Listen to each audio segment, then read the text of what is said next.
ময়মনসিংহ জেলার বালুকা উপজেলার পাড়াগাঁও হরিপুর গ্রামে।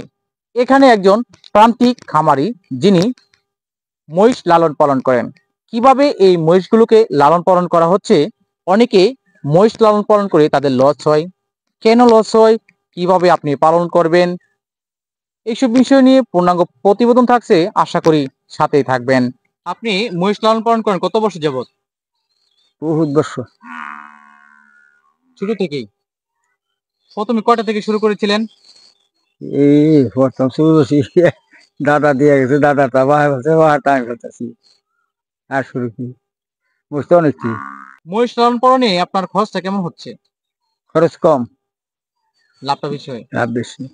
আপনি কিভাবে মহিষ পালন করেন? এমনি বন্ধে রাখি, খেত খোলায় মাসের ঘাস খাওয়াই। এই যে কোন ধরনের মহিষে লাভ বেশি, দেশি না বিদেশি? দেশি। আপনি কোনটা লালন পালন করতেছেন? আমি দেশি লালন করি, বিদেশিতে লাভ থাকবে বাইন্দা খাওয়ার নাকি মাংস হয়। আমারটা দেশি, আমার লাভ কম, খরচ কম। খরচও কম, লাভটাও কম হয়। হ্যাঁ, কিভাবে পালন করলে তাড়াতাড়ি লাভবান হওয়া যাবে? বাইন্দা খাওয়াইলে, ফিট এটা আবি যদি খাওয়াইলে। আপনি কি কি খাবার খাওয়াচ্ছেন? আমি খাওয়াই খেলে বসি, আর কিছু না। আর অন্য কিছু খাবার খাওয়ান না? না, অনেকে মহিষ লালন পালন করে তাদের লস হয়, আপনি কিভাবে টিকে আছেন? আমার যে আমার মতন লস নাই যে, আমি যে নিজে খামার খাড়া হয়, নিজে খাওয়া হয়, রাহল নাই কিছু নাই। হ্যাঁ, এর জন্য আমারে আপনি টিকে আছেন। আমি টিকে আছি। আমরা যে মহিষগুলো দেখতে পাচ্ছি, দুটি মহিষ পুকুরে রাখা, এটা কারণটা কি? এগুলো যে খাদ্য খাওয়াই মোষ, এগুলো রোদে থাকা হয় না, ঘাস খাওয়া হয় না। যার জন্য পুকুরে। আর মাঠে যে কতটি মহিষ দেখতে পাচ্ছি, এগুলি রোদে ফুরবো, মেঘে ভিজবো, এটা এরকম থাকবো। ওইটার মাংস খেলে স্বাদ পাইতেন না, এটার মাংস খেলে স্বাদ পাবা। এটা গরুর মতন মাংস পাবো।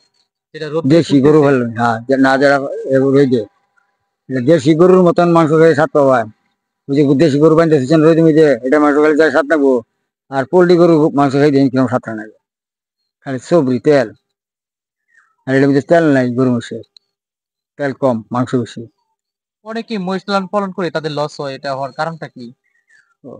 লস হয় জন্য সম্পত্তি তুলে আবি যাবি করে লস মস হয়, পালতে পারে না। কষ্ট হয়, খরচ বেশি। এটার পরিষ্কার পরিচ্ছন্নতার ব্যাপারটা কেমন, কিরকম পরিষ্কার রাখতে হয় মহিষকে? মোর তো গোয়াল থেকে গোয়াল পরিষ্কার অনেক নাহলে মোর বাচ্চা যায়, ঠেঙ্গে ঘাও হয়, পাতা ঘাও হয়। আপনারা যে মহিষগুলো লালন পালন করতেছেন, সরকারি পক্ষ থেকে কোনো সহযোগিতা পেয়েছেন?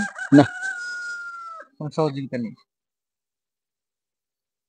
আপনারা কিভাবে বুঝতে পারেন মহিষের সমস্যাগুলো? ওর সমস্যা ধরুন চোখ কিরমে হইলে চোখ দা পানি ভরে।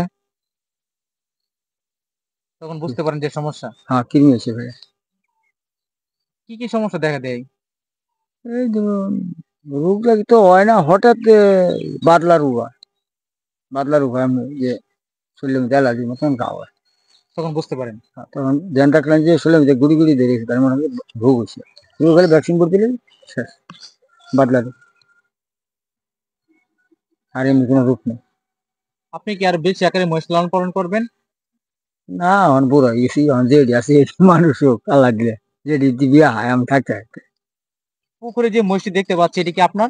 না, আমার বাচ্চা এটা কি আপনারা বাজার থেকে নিয়ে আসছেন? বাড়িতে কেন আছে, বিয়া আছে। কত দিয়ে কিনছেন? 3 লাখ টাকা আছে। 3 লক্ষ টাকা দিয়ে। আর আপনার যে মহিষগুলো দেখতে পাচ্ছি, এগুলোর দাম কেমন হতে পারে? আমার বড় বাচ্চাটা বেচলে 1,80,000 টাকা দাম করে বেশি। আমি তত বেচতামই না, একটা তো বেচতাম না, বেচছি দাম কম, একটু বেশি না। গরুর চাইতে কি মহিষের লাভ বেশি? গরু তো লাভ আছে, মহিষেও লাভ আছে, ফালা হাইলে ক্যাশ নাই, লাভ নাই। ক্যাশ আছে, ব্যবসা আছে।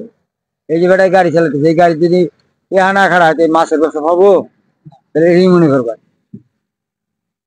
টাকা হইলে সব। এই খাতে সার, সার খাবো ধানে, দিয়ে না ধান হইতে না আনাবো।